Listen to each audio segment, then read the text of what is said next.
Hello, good morning, good afternoon. So, andito ang Tita Nora. I want to share to you about the L square. So, what is L square? The uses of L scale in sewing. So, ito siya. It is the ideal for professional pattern making at home or in your school. Tools used by the designers and tailors for the drafting of flat pattern.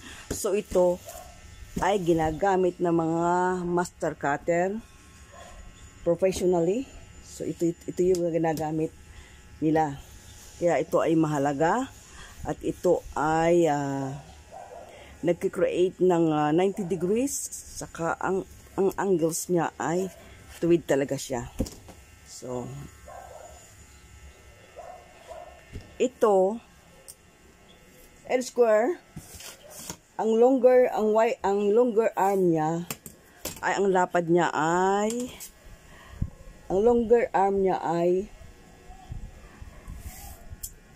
binubuo ng 24 inches. So na ito ay tinatawag na blade. So blade ang tawag nila dito. Itong mahabang ito blade. And then ito, ang tawag nito ay tank. Ito ay binubuo ng 12 inches. So ayan siya.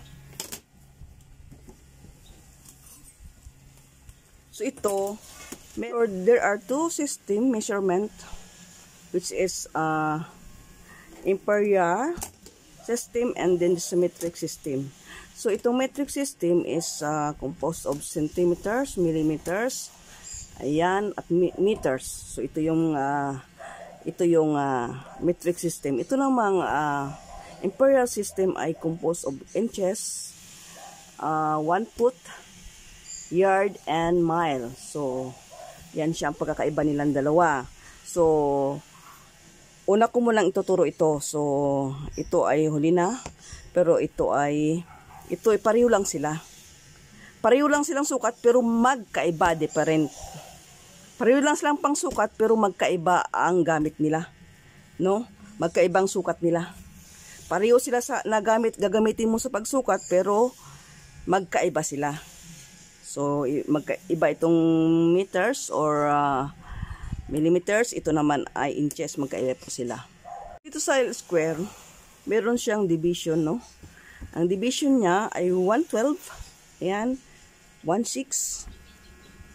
1/3 at saka 2/3.